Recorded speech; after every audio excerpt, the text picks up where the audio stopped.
karon try na tagtawag si Steph kung unsa iyang ma-feel or kanang na-feel karon nga wala pa ang package.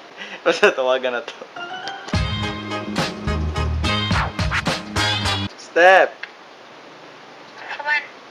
Naunsa ka, Steph? Naunsa man ka? Nabukas na, diba? Ako manggani. Unsa naman? Karaoy, nag-film ka, no? Yeah, nag-film ko. Oh, anya, unsa naman? Dayon taoy, naunsa man ka? Na-order na. Ayaw, pulba kayo. Na-order na, wala na tayo mabuhat. Ah, bye-bye. Bye. Sama.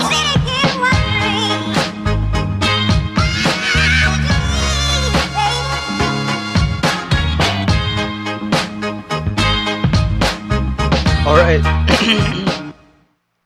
Alright, so today's video, I destroyed our content. So nadaot na ako ang amuang content na gibuhat. Well, it's an accident. So for today's video, as you can see sa title, we are going to unbox a mystery boxes worth 2,000 pesos.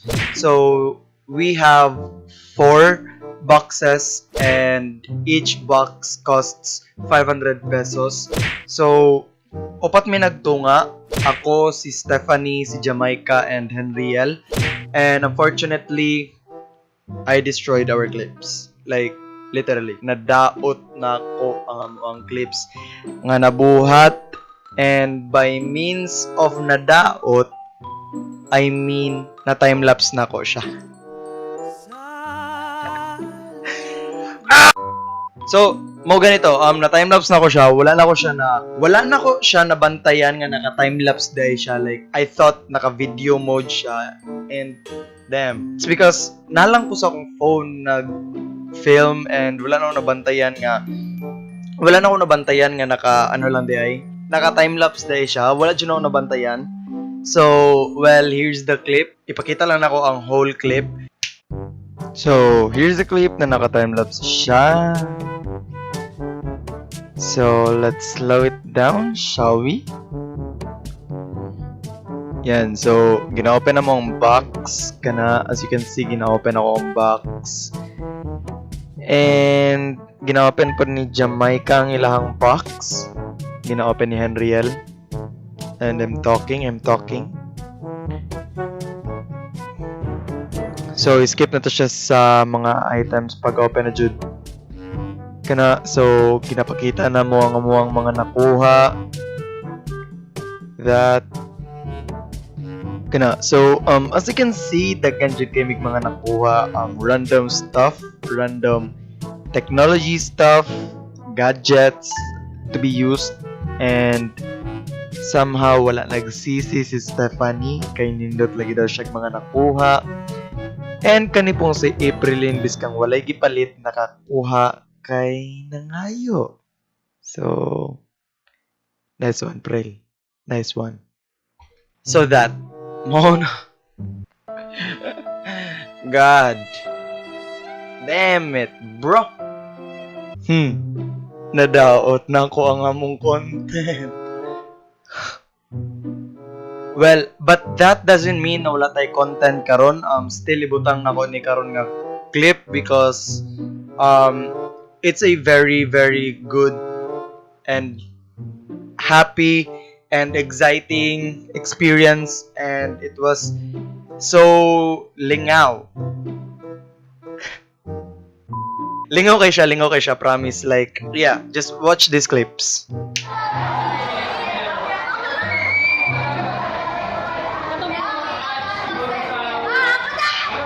Next one, let's go. So karon, since wala kayo ninyo nakita sa video sa ako ang nakuha, and yeah, it was kind of a message. So karon, I'm planning na diri lang ako sa inyo ipakita ang ako ang mga nakuha. So tara, first things first, ang ako ang nakuha sa box is kani this gamepad which is for gamers. Yeah, and actually tama po siya para sa ko because I play Mobile Legends and I play PUBG Mobile and I play many kind of random stuff. So actually, and napo day siya stand. Wow. Ah, wakoy ko. Oh, stand siya guys. Yeah, pero siya mas-stand. Na siya stand diri sa likod, which is kani. Muna yung stand. And actually, nindot siya kay na siya mga bangag diri kana, which is pwede nimo siya ma-charge well nagadula ka, and pwede nimo mabutangan og headphone jack. Damn, focus. Kana. So here mabutangan nimo siya sa charger and sa headset while naga-gaming mo. So magamit kay siya. Gamit kay siya guys, promise. And next is this this universal na earphones, and na-test na ko siya ganina and it was actually good. Nindot ang iyang bass, nindot siya. The only thing I think is dali siya madaot. Ganina, while na ako sa jeep, ginagamit na ako niya and well, napansin ako nga naga-lahi og play. So, yeah, karon this is what I mean. Nga while nagadula ka, pwede mo masaksakan og earphones. So, tara, let's go. Next na nakuha nako is kaning this one flashlight nga i-connect mo siya sa i-connect mo siya sa laptop nimo. Next na ko nga nakuha kay this, makita ba siya this Samsung nga power bank. And it comes with this small cable nga okay. Yeah. Wait, this has 5,000 milliamp nga capacity.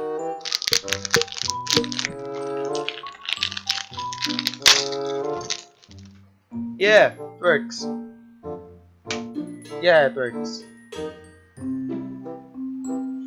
Well, last but not the least na nakuha nato karon is this. You know these things, kani mga clip lens, 3-in-1 universal clip lens. Naga-blurry siya, dili siya maklaro. That's legit though. It's wide angle lens. Natay about 3 lenses. Anyways, para makabaluta kung nagka-profit ta ni, well, tanawon na to kung magka-profit ba ta. Kanina research na ko ni siya is about 80 pesos. So nanatay 80 pesos. And ang earphones, kanidri ang earphones costs 126. Nanatay 206. And then kani I think nalang ni siya sa 30 or 40. So nanatay 246, and this kani I think nalang ni siya sa let's say 150. Nanatay 396. Wow. And then ang lenses nakita na ko ni siya ginabaligyan ni sa Gmall. It costs 150 pesos. So plus 150. Yeah, we're making profit. We are actually making profit, guys. So, yeah. So, the lesson of this video, bantayan jud ang cellphone before ka mag-video. One thing is, it's about the excitement, it's about the feelings, the emotions na imuhang makuha before, during, and after this mystery box challenge. Well, because before, kami nila Steph, kulbaan me, at the same time, na-excite me because wala may kabalo kung unsang nasa mystery box. And then, during namo gina-open siya, nakaingon mi nga, yay! Wow! Nindot kay siya! Hala! Naku, nga na. So, makaingon yun ka nga, worth it siya because nakita po ninyo nga ang profit nako is about 100 pesos. So, thank you kayo sa seller, and his store on the Lazada will be linked down below in the description box. So, tanawin niyo siya. try this mystery box challenge. So I think that's it, guys, for today's vlog. Sorry guys, it's quite epic, it's quite fail. If you did like this video, make sure to give it a big thumbs up.